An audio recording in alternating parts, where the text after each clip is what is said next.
तो LT-1 आएगा, तो यही करेक्ट आंसर है, यही करेक्ट आंसर है। अच्छा जी, सही है, सही है, सही है। ऐसे ये सवाल आया हुआ है, if E and G respectively denote energy and gravitational constant then E/G has the dimension of. यहां पे क्या कर रहे हैं, E और G किसको डिनोट कर रहे हैं, E कर रहा है एनर्जी को, G कर रहा है ग्रेविटेशनल कांस्टेंट को, तो E/G का डायमेंशन कैसे होगा? लड्डू सा क्वेश्चन है, लड्डू सा क्वेश्चन है, सिंपल सी आपको ये क्या चीज करनी है भाई, E का डायमेंशन लिखना है, G का डायमेंशन लिखना है। E का डायमेंशन कितना होता है, E का डायमेंशन होता है ML2T-2, ठीक है। G का डायमेंशन कितना हो जाता है, G का डायमेंशन होता है MLT-2 में आपका ML3 और GM1M2 ना, तो एक M, तो M raised to the power -1, M raised to the power -1 into L3 into T raised to the power -2, ये हो जाता है, ठीक है। अब देखो ये इससे कैंसिल हो जाएगा, ये है E, ये है E और ये बाय G, ठीक है। ये कैंसिल हो गए, ऊपर जाएगा तो M raised to the power 2, L raised to the power -1, T raised to the power 0। क्या ऑप्शन है, M2L-1T0? हाँ जी बिल्कुल दिख रहा है मेरे को, तो ऑप्शन नंबर ए, ठीक है। तो इस तरीके से तुम बहुत आसानी से आंसर निकाल सकते हो डायमेंशनल एनालिसिस के। इसके सवाल आए हैं, देखो नीट 2021 का ही सवाल है, ठीक है। तो आजकल डायरेक्ट डायमेंशंस ना निकाल के वो इस टाइप का पूछेंगे कि भाई E इंटू G का डायमेंशन बताओ कितना होगा, ठीक है। या फिर बोलेंगे एप्सिलॉन नॉट और म्यू नॉट स्क्वायर का डायमेंशन कितना होगा ये बताओ। तो वो तुम पे ट्रिक कर सकते हैं, वो तुम पे डेफिनेटली ट्रिक कर सकते हैं, कुछ भी आड़ा टेढ़ा सा थोड़ा स्क्वायर करके, अंडर रूट करके, कुछ भी करके तुम पे एक एनालिसिस दे देंगे, 4 ऑप्शन दे देंगे, ले भाई निकालते रहे, ठीक है। तो अप्रोच हमेशा याद होनी चाहिए, अप्रोच इज द की। अगर अप्रोच पता है, तरीका पता है कैसे सॉल्व करना, आराम से निकाल लोगे, ठीक है, आराम से निकाल लोगे, ओके। जैसे कन्वर्जन ऑफ सिस्टम करना है, 1 यूनिट से CGS से MKS करना है, तो भी बड़ा काम आता है। देन डिड्यूसिंग रिलेशन बिटवीन क्वांटिटीज, उसमें भी काफी हेल्पफुल होता है। NCERT का डेरिवेशन एक है बड़ा बेहतरीन सा टाइम पीरियड का, वो इसी से रिलेटेड होता है, ठीक है। तो उसमें भी हेल्प कर सकते हो। जैसे मान लो ये सिस्टम है, इसमें केस देखते हैं, for force F, acceleration A and time period T are chosen and fundamental quantities, find the dimension of energy. बड़ी इजीली आप निकाल सकते हो कि एनर्जी को सिंपली ये लिख लो, एनर्जी को लिख लो F raise to the power X, उसके बाद फिर A raise to the power Y, T raise to the power Z। इसका डायमेंशन लिखना है, इसका लिखना है, इसका लिखना है और इसका लिखना है, और सब बराबर कर देना, क्योंकि अगर ये इक्वेशन सही में है, एग्जिस्ट कर रही है, तो डायमेंशंस तो बराबर होंगे। अगर ये इक्वेशन एग्जिस्ट कर रही है तो इसका डायमेंशन इसके डायमेंशन के बराबर तो होगा, होगा कि नहीं होगा? हाँ जी सर बिल्कुल होगा। तो डायमेंशन अगर बराबर होगा तो उससे XYZ की वैल्यू आ जाएगी, XYZ की वैल्यू आ जाएगी और वहां से आंसर निकाल सकते हो। स्टैंडर्ड अप्रोच है। क्वेश्चन आते हैं, अब कुछ लिमिटेशंस भी हैं यार डायमेंशनल एनालिसिस की। लिमिटेशंस क्या है? लिमिटेशंस ये रही आपके सामने। पहली लिमिटेशन कि भैया डायमेंशनलेस कांस्टेंट की वैल्यू नहीं बता सकते। जैसे कि इससे तुम ये तो जरूर बता दोगे कि टाइम पीरियड होता है अंडर रूट ऑफ L/G, लेकिन कायदे में जो 2π है, इस 2π की वैल्यू नहीं बता पाओगे, इस 2π की वैल्यू नहीं बता पाओगे डायमेंशनल एनालिसिस के थ्रू, ठीक है। तो ये हो गया सर प्रॉब्लम। दूसरा, equation containing trigonometric exponential term तुम नहीं बता सकते।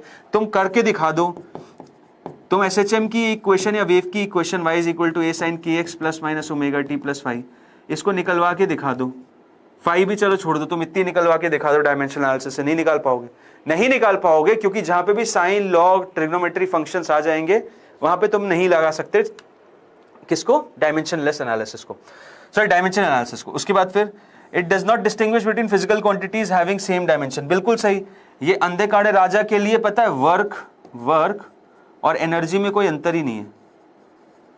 उसके बाद इसके लिए स्ट्रेस और प्रेशर बराबर है, इसके लिए स्ट्रेस और प्रेशर बराबर है।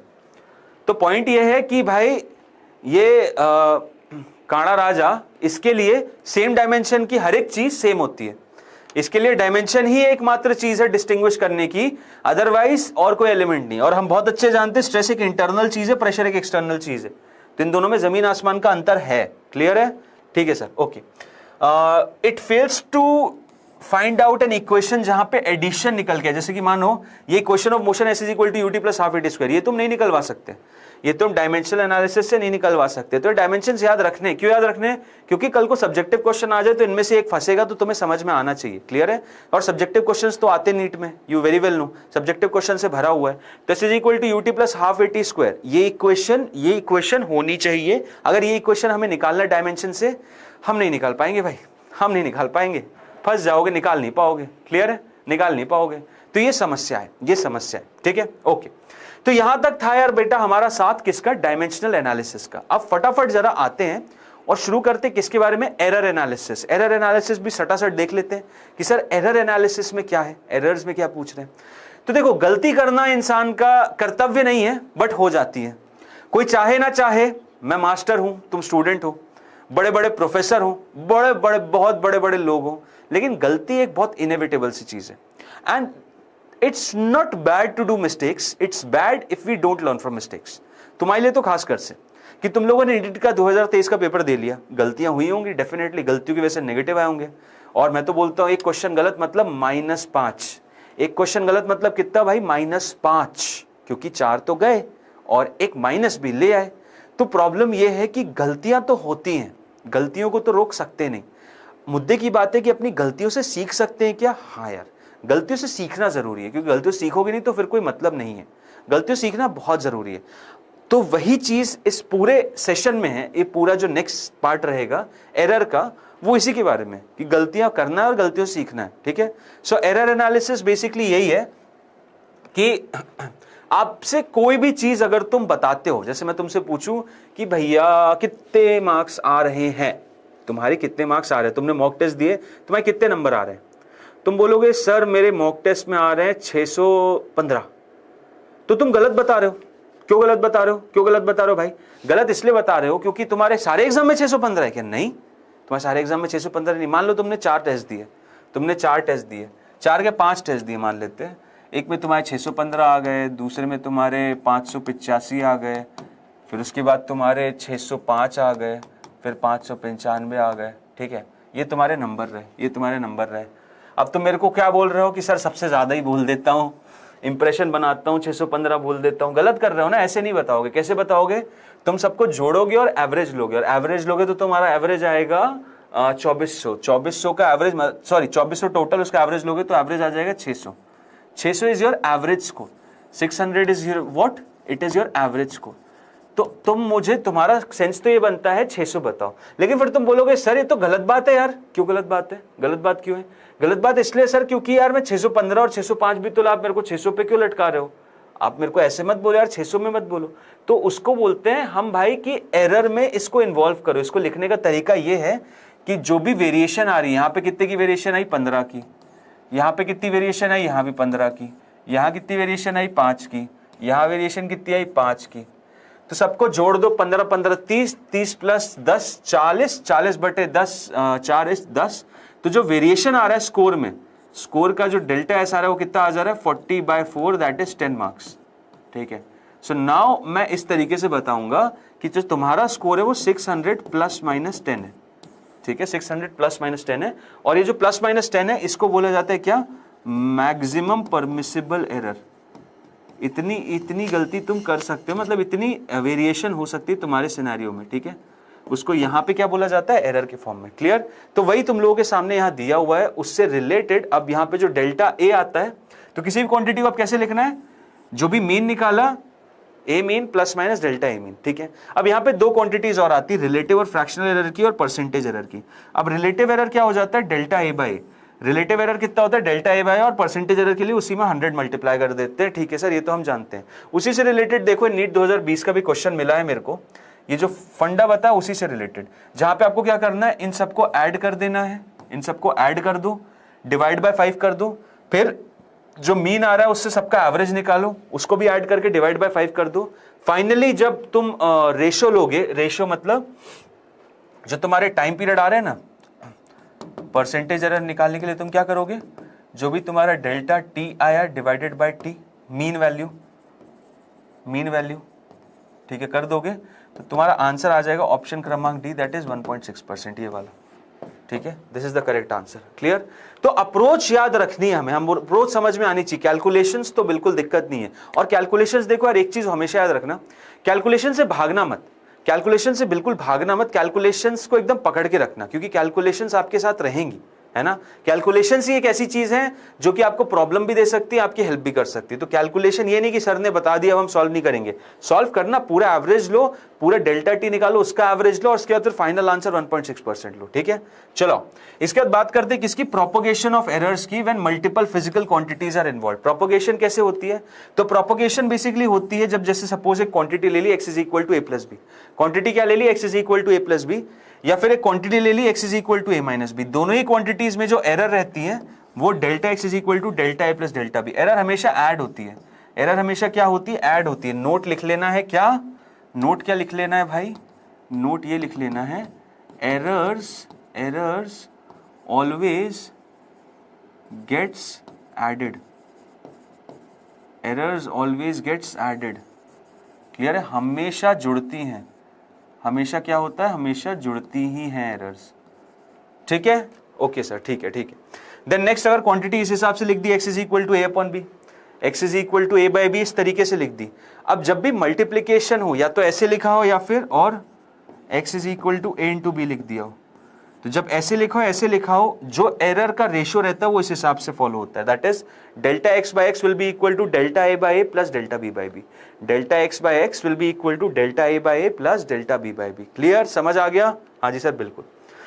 अगर x is equal to A raise to the power n दिया हुआ है तो फिर इस हिसाब से रहता है, जो भी पावर रहती है वो नीचे आ जाती है, n into delta A by, simple सी चीज। इस फॉर्मेट में क्वांटिटी x डिफाइंड है, a raise to the power n, b raise to the power m, c raise to the power p, so हो जाता है delta x by x will be equal to delta A by A plus delta b by b plus delta c by c, और जो powers है ना, जो powers है उनके कोएफिशिएंट यहां आगे मल्टीप्लाई हो जाते हैं, सिंपल सी चीज, ठीक है।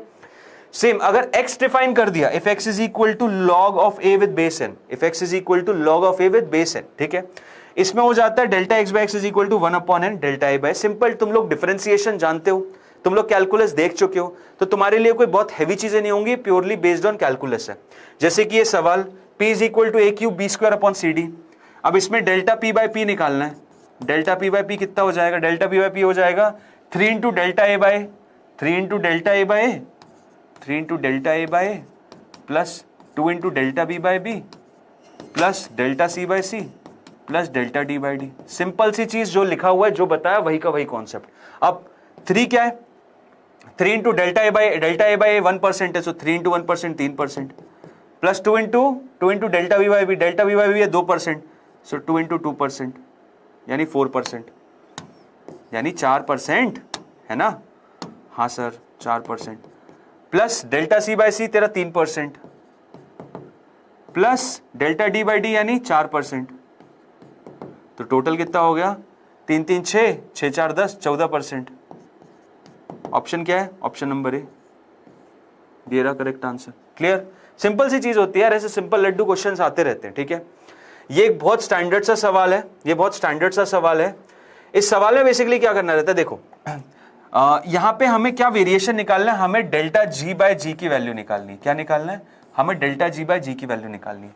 अब बेसिकली तुम लोगों को फॉर्मूला क्या दिया हुआ है, फॉर्मूला दिया हुआ है ये कि t is equal to 2 pi under root of l by g. Clear है, तो यहां से क्या हो जाएगा, दोनों तरफ स्क्वायर करोगे और g को सेपरेट आउट कर दोगे, तो g की वैल्यू कितनी आ जाएगी, g की वैल्यू आ जाएगी 4 pi square l by t square के बराबर।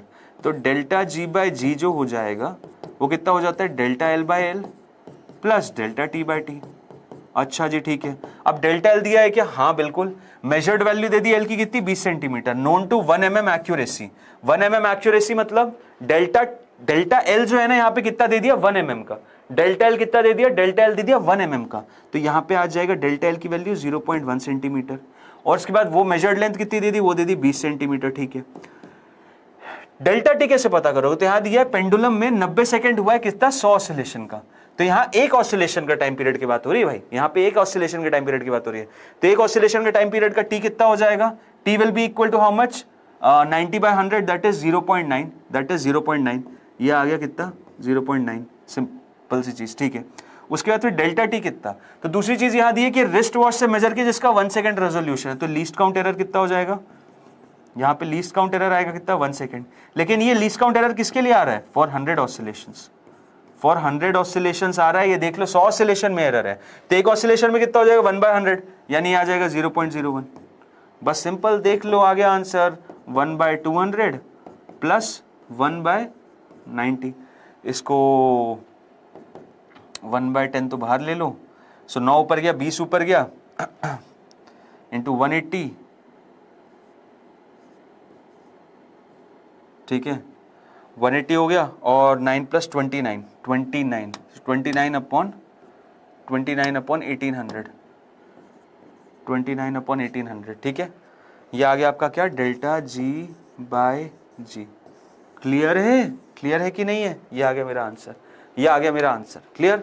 तो ये बड़ा स्टैंडर्ड सा सवाल था। नेक्स्ट बहुत ही इंपॉर्टेंट सा एक कॉन्सेप्ट, बहुत इंपॉर्टेंट कॉन्सेप्ट ये रहा। इसमें इक्विवेलेंट रेजिस्टेंस पता करना है। किसमें? सीरीज में और पैरेलल में। किसमें? सीरीज में और पैरेलल में। ये एरर का ही क्वेश्चन है। तो सीरीज में देखो, सीरीज में आर इक्विवेलेंट कितना है? सीरीज में आर इक्विवेलेंट है भाई तुम्हारा R1 प्लस R2। ठीक है। और पैरेलल में कितना है? पैरेलल में 1/R इक्विवेलेंट हो जाएगा 1/R1 प्लस 1/R2। सिंपल सी चीज। ठीक है। अब 1/R1 1/R2 कितना होगा? तो यहां पे जो एरर रहती है ना वो हो जाती है delta are equivalent is equal to delta R1 plus delta R2। Simple सी चीज।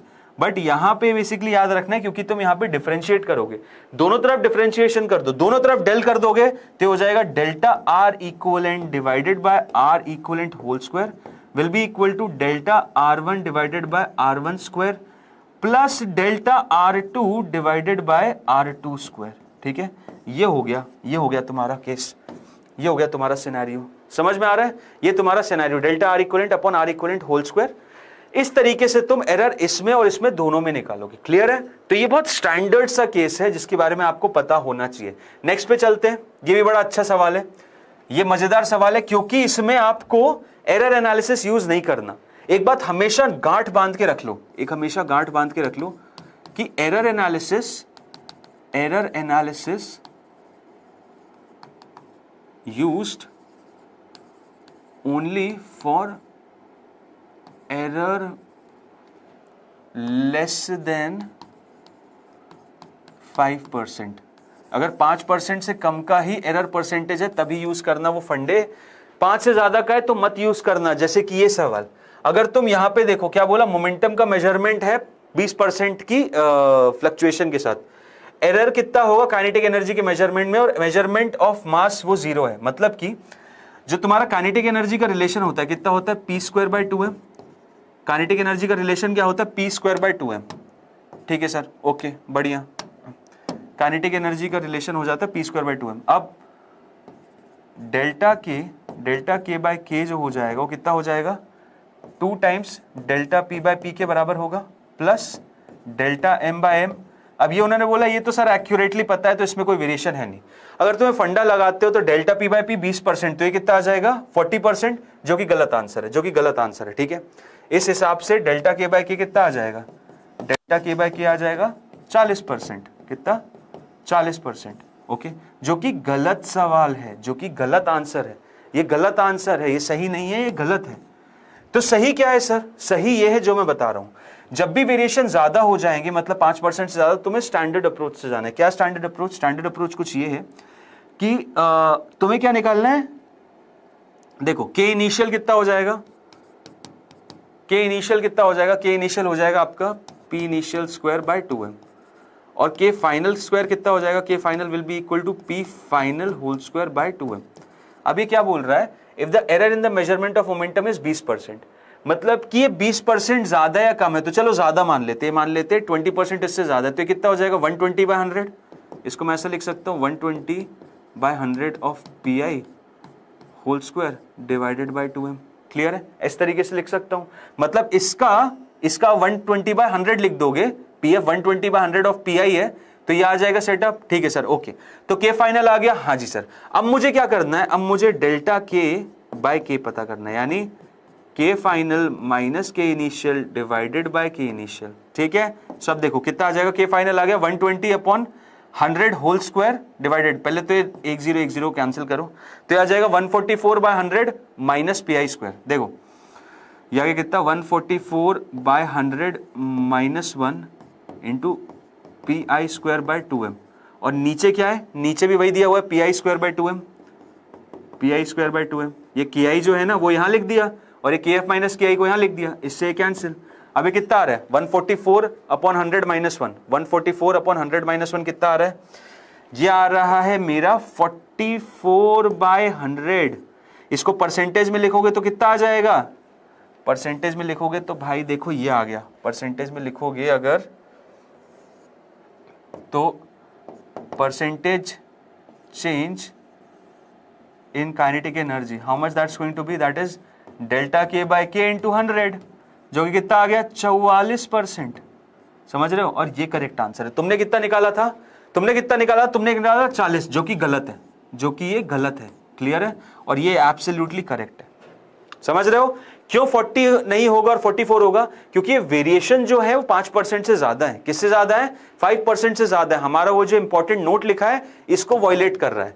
जब भी इसको वायलेट करेगा तो मैं एरर एनालिसिस के कॉन्सेप्ट नहीं लगाऊंगा। This concept for becomes null and void, this becomes null and void when the error percentage is lesser greater than 5%, और यहां पे 20% का एरर परसेंटेज है, 20% का एरर परसेंटेज है। समझ रहे हो बात को, हाँ सर बिल्कुल समझ रहे हैं। ठीक है, तो इसी तरीके से एनालिसिस करना है भाई, इसी तरीके से आंसर भी निकलेगा। ठीक है, सो अब इसी के साथ आज का सेशन हम अंत करते हैं। ठीक है, आई सपोज सबको मजा आया होगा। हमने पूरा सेशन बहुत ही बढ़िया अच्छे अंदाज से कंप्लीट किया, पूरा यूनिट्स कंप्लीट किया, पूरा डायमेंशनल एनालिसिस किया, कंप्लीट एरर एनालिसिस भी किया, सारी बातों को कंप्लीट किया है यहां पे, और बस इसके बाद कोई और बात नहीं रह जाती है। सो आई सपोज सबको मजा आया होगा, सबको समझ में भी आया होगा। मिलते हैं अगले सेशन में, जहां पे हम इंस्ट्रूमेंट्स के बारे में बात करेंगे, स्क्रू गेज और वर्नियर कैलिपर, जो कि बेहद इंपॉर्टेंट है। इस साल सवाल नहीं आया, लेकिन उससे सवाल आता ही है। ओके, सो नेक्स्ट सेशन में मिलते हैं। Till then all the best to all of you and keep learning and stay healthy. Bye bye.